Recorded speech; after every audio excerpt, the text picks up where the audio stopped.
আচ্ছা, একবার ভেবে দেখুন তো মানুষের তৈরি সবচেয়ে রহস্যময় জিনিস কি? কেউ বলবে মহাবিশ্ব, কেউ বলবে সময়। কিন্তু কেমন হবে যদি আপনার ঘরের একটা পুরনো ধুলোবালি জমা কার্ডলেস ফোন হুট করেই বেজে ওঠে, আর ওপাশ থেকে এমন একটা মেয়ে কথা বলে যে কোনো দূরদেশ থেকে নয়, বরং ঠিক 20 বছর আগে ওই একই করে বসে আপনার সাথেই কথা বলছে। প্রথম প্রথম হয়তো এক একটা মিরাক্কেল, একটা অলৌকিক চমৎকার মনে হবে। আপনি ভাববেন প্রকৃতির কি অদ্ভুত খেলা। কিন্তু আপনি কি জানেন, অতীতের একটা ছোট্ট পরিবর্তন, অতীতে করা একটা ছোট্ট দয়া, ভবিষ্যতের আপনার বর্তমান জীবনকে একটা জ্যান্ত নরক বানিয়ে দিতে পারে। হ্যাঁ বন্ধুরা, আজ আমরা এক্সপ্লেন করতে যাচ্ছি কোরিয়ান সিনেমার ইতিহাসের অন্যতম সেরা psychological time travel thriller movie the call.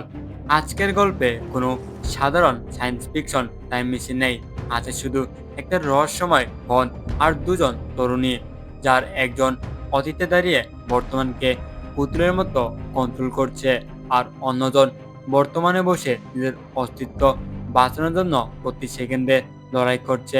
আজকের ভিডিওতে আমরা একটু সময় নিয়ে এক্সপ্লেন করে চলেছি, কারণ এর প্রতিটা মিনিটে এমন সব হিডেন টুইস্ট আর মনস্তাত্ত্বিক খেলা আছে যা মিস করলে আপনি পুরো গল্পের খেই হারিয়ে ফেলবেন। তাই চায়ের কাপটা হাতে নিয়ে একদম শেষ পর্যন্ত চোখ রাখুন। গল্পের শুরু হয় 2019 সালে আমাদের মেন ক্যারেক্টার শো ইয়নকে দিয়ে। শো ইয়নের জীবনটা খুব একটা সুখের নয়। তার মা ক্যান্সারে আক্রান্ত হয়ে হাসপাতালের মৃত্যুর সাথে পাঞ্জা লড়ছেন, কিন্তু মায়ের উপর শো ইয়নের তীব্র ক্ষোভ, কারণ তার ধারণা ছোট্টবেলায় মায়ের অসাবধানতার কারণেই একটা অগ্নিকাণ্ডে তার বাবা মারা গিয়েছিলেন। এই মানসিক অশান্তি নিয়ে শো ইয়ন তাদের গ্রামের পুরনো একাকী পরিত্যক্ত বাড়িটাতে ফিরে আসে। আসার পথেই ট্রেনে সে তার আধুনিক স্মার্টফোনটি হারিয়ে ফেলে। ফলে বাইরের দুনিয়ার সাথে যোগাযোগ করার জন্য সে তার ঘরের স্টোররুমে খুঁজে পাওয়া একটা পুরনো নীল রঙের কার্ডলেস ফোন চালু করে। ফোনটি লাইনে দেওয়ার কিছুক্ষণ পরে হুট করে একটা কল আসে। অপাশ থেকে একটা মেয়ের কান্নাকাটি করা চিৎকার শোনা যায়। মেয়েটি বলছে, বাঁচাও, আমার মা আমাকে আগুনে পুড়িয়ে মেরে ফেলছে, প্লিজ পুলিশকে খবর দাও। সোয়ন প্রথমবার ভাবলো এটা হয়তো কোনো বাচ্চার রং নাম্বার, কেউ তার সাথে প্রাঙ্ক করছে। সে ফোনটা কেটে দেয়, কিন্তু অদ্ভুত ব্যাপার হলো একই নম্বর থেকে কলটা বারবার আসতে থাকে। অপাশের মেয়েটি একই বাড়ির ঠিকানা বলতে থাকে। কথা বলতে বলতে সোয়ন একটা অবিশ্বাস্য এবং মাথা নষ্ট করা সত্য আবিষ্কার করে। ফোনের অপাশে থাকা মেয়েটির নাম ইয়াংসুক, আর সে কোনো অন্য শহর থেকে নয়, বরং ঠিক 20 বছর আগে, অর্থাৎ 1999 সালে ওই একই বাড়িতে বসে কথা বলছে। অর্থাৎ তারা দুজন একই করে বসে আছে, শুধু মাঝখানে 20 বছরের সময়ের দেয়াল দাঁড়িয়ে আছে। প্রথমে কেউ কাউকে বিশ্বাস করতে পারছিল না, এটা তো অবাস্তব। তাই তারা একটা পরীক্ষা করার সিদ্ধান্ত নেয়। 1999 সালের ইয়ংসুক ফোনের লাইন চালু রেখেই ওই বাড়ির দেয়ালে নিজের হাত দিয়ে একটা দাগ কাটে এবং রং লেপে দেয়। আর 2019 সালে দাঁড়িয়ে সোয়ন নিজের চোখের সামনে দেখে দেয়ালের ঠিক সেই জায়গায় 20 বছরের পুরনো একটা কালচে রঙের হাতের ছাপ ম্যাজিকের মতো ভেসে উঠছে। তারা দুজনেই নিশ্চিত হয় যে তারা অতীত আর বর্তমানের এক অদ্ভুত অলৌকিক টাইম পোর্টালে জড়িয়ে গেছে। সময়ের ব্যবধান বলে এই দুই তরুণী একে অপরের খুব ভালো বন্ধু হয়ে ওঠে। 1999 সালের ইয়ংসুক বর্তমানের সোয়নকে তার জামানার পপ গান শোনায়, আর সোয়ন তাকে ইন্টারনেটের দুনিয়া, স্মার্টফোন আর ভবিষ্যতের নানা চমকপ্রমোদ গল্প বলে। তাদের একাকী জীবনে এই ফোন কলটাই ছিল একমাত্র আনন্দের জায়গা। একদিন সোয়ান ফোনে খুব কাঁদছিল, কারণ 1999 সালে এই নির্দিষ্ট সপ্তাহে একটা গ্যাস সিলিন্ডার বিস্ফোরণে তার প্রিয় বাবা মারা গেছিল, যার কারণে তার পুরো পরিবার ধ্বংস হয়ে যায়। শো ইয়নের এই কান্না দেখে অতীতে থাকা ইয়াংসুক বলে, আরে 1999 সালে তো তোমার বাবা এখনো জীবিত আছেন, তিনি তো আজই আমাদের এই বাড়িটা দেখতে আসার কথা। আমি গিয়ে ওনাকে সাবধান করে দিচ্ছি, দুর্ঘটনা থেকে আটকে দিচ্ছি। ইয়াংসুক ঠিক সময়ে শো ইয়ানের বাবার কাছে পৌঁছায়, তাকে গ্যাস সিলিন্ডার লিক সম্পর্কে সতর্ক করে সেই ভয়াবহ অগ্নিকাণ্ডটি আটকে দেয়। কি একটা অদ্ভুত মেরাক্কেল! অতীতে বাবা বেঁচে যাওয়ার সাথে বর্তমান শোয়ানের পুরো পৃথিবী এক সেকেন্ডে বিদ্যুৎ হয়ে বদলে যায়। অতীতে বাবা বেঁচে যাওয়ার সাথে সাথে বর্তমানে শোয়ানের পুরো পৃথিবী এক সেকেন্ডে বিদ্যুৎ হয়ে যায়। শোয়ান চোখের সামনে থেকে তার হাতের পোড়া দাগ উদা হয়ে গেছে। তার ভাঙা ধুলোবালি জমা বাড়িটা একটা বিলাসবহুল রাজপ্রাসাদে রূপ নিয়েছে। সবচেয়ে বড় ধাক্কা লাগে যখন সে দেখে তার মৃত বা জীবিত অবস্থায় সুদ তাই পরে তার সামনে হাসি মুখে এসে দাঁড়িয়েছে। শোয়ান খুশিতে আত্মহারা হয়ে পড়ে। সে তার মা বাবার সাথে এই নতুন সুখী জীবন উপভোগ করতে শুরু করে। কিন্তু এই অতি খুশির চক্করে সে একটা মারাত্মক ভুল করে বসে। সেই ইয়াংসুকের অবদান ভুলে গিয়ে তার ফোন কলগুলো ইগনোর করতে শুরু করে। সে আর আগের মতো ঘন্টার পর ঘন্টা ফোনের সময় দিতে চায় না। আর এটাই ছিল তার জীবনে সবচেয়ে বড় ভুল। এবার চলুন অতীতের সেই অন্ধকার দিকটা দেখা যাক, যা শোয়ান জানতো না। ইয়াংসুক আসলে কোনো সাধারণ অসহায় মেয়ে ছিল না। সে ছিল একজন মারাত্মক জন্মগত সাইকোপ্যাথ, যাকে তার অজা সৎ মা গড়ে শিকল দিয়ে বন্দি করে রাখত। অজামা তার অলৌকিক ক্ষমতা দিয়ে জানতো যে এই মেয়েকে যদি বাঁচিয়ে রাখা হয় তবে সে বড় হয়ে পৃথিবীর বুকে অনেক নিরহ মানুষের রক্তগঙ্গা বয়ে দেবে।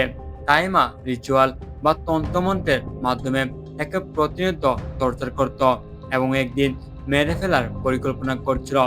শোয়ান যখন বর্তমানে বসে ইন্টারনেটে 1999 সালের পুরনো নিউজ পেপার এবং পুলিশি ফাইল ঘাঁটছিল, সে হঠাৎ একটা নিউজ দেখে স্তব্ধ হয়ে যায়।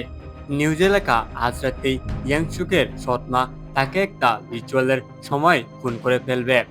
ইয়ানের মনে তখনও বন্ধুর জন্য দয়া ছিল। সে তড়িঘড়ি করে ফোন করে ইয়াংসুককে পুরো ঘটনা বলে দেয় এবং সাবধান করে। ভবিষ্যতের কথা আগে থেকেই জানতে পারে ইয়াংসুক অ্যালার্ট হয়ে যায়। রাতে যখন সৎমা তাকে মারতে আসে, ইয়াংসুক উল্টো তার উপর চড়া হয় এবং নিজের সৎমাকে কুড়াল দিয়ে কুচি কুচি করে কেটে নৃশংসভাবে খুন করে ফেলে। বন্ধুরা, ইয়ান ভাবছিল সে তার একমাত্র বন্ধুকে নিশ্চিত মৃত্যুর হাত থেকে বাঁচিয়েছে, কিন্তু বাস্তবে সে নিজের অজান্তেই খাঁচা থেকে একটা ক্ষুধার্ত হিংস্র মনস্টারকে মুক্ত করে দিয়েছে। সৎ মাকে খুন করার পর ইয়ংসুকের ভিতরের আসল সাইকোপ্যাথ রূপটা ডানা মেলে। সে মানুষের মাংস খেতে শুরু করে, ফ্রিজের ভিতর লাশ লুকাতে শুরু করে এবং পুরো এলাকায় এক গ্রাসের রাজত্ব কায়েম করে। 1999 সালের টাইমলাইনে একদিন হুট করে ইয়ানের বাবা তার ছোট্ট ইয়ানকে নিয়ে ওই বাড়িতে কিনতে আসেন। সেখানে পট পেতে থাকা সাইকো ইয়াংসুক তাদের দেখে ফেলে। এদিকে বর্তমানে ইয়ান যখন নিউজ পড়ে বুঝতে পারে যে ইয়াংসুক একটা সিরিয়াল কিলার এবং সে তার সৎ মাকে মেরেছে, তখন ইয়ান ভয়ে কাঁপতে কাঁপতে ফোন করে তাকে আর কখনো কল করতে নিষেধ করে দেয়। নিজের তৈরি করা সুন্দর ভবিষ্যৎ উপভোগ করছে শোয়ান, আর তাকে কিনা অবহেলা করা হচ্ছে। এটা সহ্য করতে পারে না সাইকো ইয়ংসুক।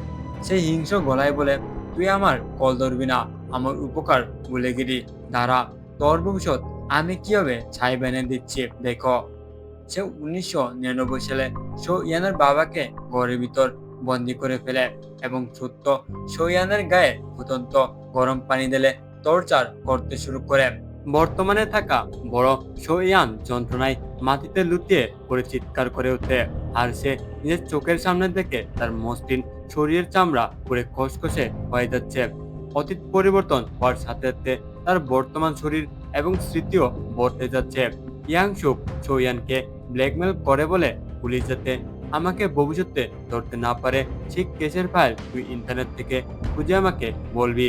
কোন প্রমাণের জন্য আমি জেলে যাব তা এখনই বলো, নইলে তোর বাবাকে তোর চোখের সামনে কেটে টুকরো টুকরো করে ফেলবো।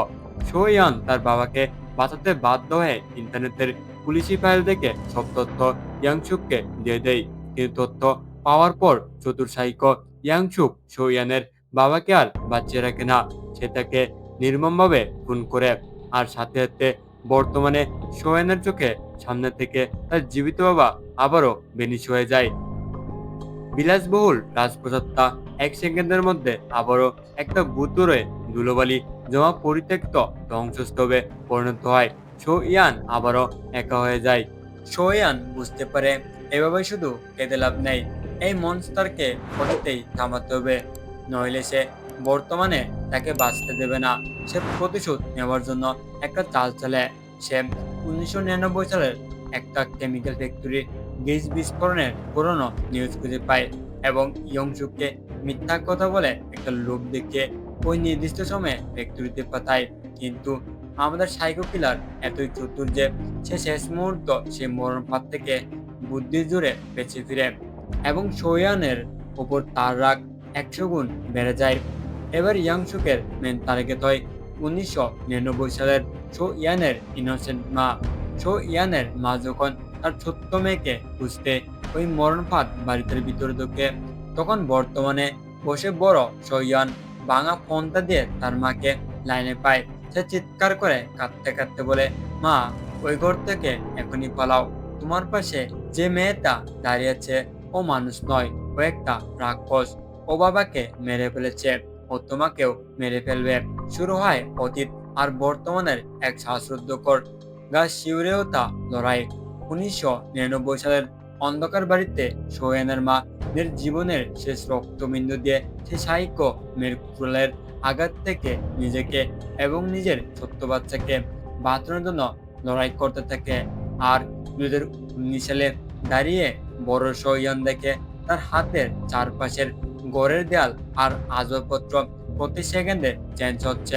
কখনো দেয়াল সুন্দর হচ্ছে, কখনো এক সেকেন্ডে প্লাস্টার খসে পড়ছে। কারণ অতীতে মারামারির ফলাফলের উপর ভিত্তি করে বর্তমানের টাইমলাইন বারবার রিলুট আর গ্লিচ খাচ্ছে। শেষ মুহূর্তে এক চরম নাটকীয় পজিশনে সৈয়নের মা নিজের পুরো শক্তি দিয়ে ইয়ংচুককে দোতলা থেকে ধাক্কা দিয়ে নিচে পাকা মেঝের উপর ফেলে দেয়। অতীতে ইয়াংসুক রক্তাক্ত অবস্থায় মাটিতে পড়ে যায়, আর বর্তমানে সৈয়ন দেখতে পায় তার মা জীবিত অবস্থায় ক্যান্সারের দাগ ছাড়াই সুস্থ শরীরে তার সামনে এসে দাঁড়িয়েছে। সৈয়ান দৌড়ে গিয়ে তার মাকে জড়িয়ে ধরে কাঁদতে থাকে। সবাই স্বস্তির নিঃশ্বাস ফেলে ভাবলো, যাক, অবশেষে একটা দুর্দান্ত হ্যাপি এন্ডিং হলো। কিন্তু দারুণ ভিউয়ার্স, আমি ভিডিওর শুরুতে বলেছিলাম এটা একটা কোরিয়ান সাইকোলজিক্যাল থ্রিলার, আর কোরিয়ান মুভিতে এত সহজে হ্যাপি এন্ডিং আশা করাটাও এক ধরনের পাপ। মুভির মূল ক্রেডিট সিনের মাঝখানে আমাদের দেখানো হয় আসলে এবং সবচেয়ে ভয়ঙ্কর টুইস্ট। 1999 সালে দোতলা থেকে পড়ে যাওয়ার পর সাইকো ইয়ংসুক কিন্তু মরেনি, সে মারাত্মক আহত হলেও বেঁচেছিল। উপরন্ত সে অলরেডি ভবিষ্যতের শো ইয়ানের কাছ থেকে জেনে গিয়েছিল যে সে ভবিষ্যতে পুলিশের হাত থেকে কিভাবে ধরা পড়বে। তাই সে নিজেকে পুলিশের চোখ থেকে সম্পূর্ণ আড়াল করে ফেলে এবং ভবিষ্যতে অর্থাৎ 2019 সালের এই বর্তমান টাইমলাইনে সে নিজেই একজন বুড়ি বা বয়স্ক ইয়াংসুক হয়ে বেঁচে থাকে। মুভির একদম শেষ দৃশ্যে আমরা দেখতে পাই শো ইয়ান যখন তার মায়ের হাত ধরে কবরস্থানে হাঁটছিল, হুট করে তার মায়ের শরীরটা ধোয়া হয়ে চোখের সামনে থেকে বেনিশ হয়ে যায়, আর চারপাশের সবকিছু বদলে গিয়ে দেখা যায় শো ইয়ানকে কে বা কারা একটা অন্ধকার সেচেতে গড়ে সাদা কাপড় দিয়ে চেয়ারের সাথে শক্ত করে বেঁধে রেখেছে, ঠিক যেভাবে সাইকো ইয়াংসুক তার শিকারীদের বন্দি করে রাখত। এতে আমরা বুঝতে পারি সাইকো ইয়াংসুক অতীতেও জিতেছে, বর্তমানেও জিতেছে, তার টাইমলাইনে কোনো পরিবর্তন হয়নি। আর আমাদের ইনোসেন্ট সোয়ন চিরকালের জন্য সে সাইকোপ্যাথের অন্ধকার খাতায় জীবন্ত বন্দী হয়ে গেছে।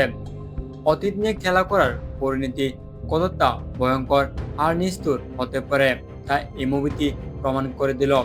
গল্পটা আপনার মাথায় কতটা টুইস্ট তৈরি করলো তা কমেন্টে জানান। আর এরকম মাথা নষ্ট করা সাইকোলজিক্যাল মুভির এক্সপ্রেশন পেতে আমাদের চ্যানেলটি সাবস্ক্রাইব করে রাখুন। দেখা হচ্ছে পরের ভিডিওতে, ততদিনে সবাই ভালো থাকবেন।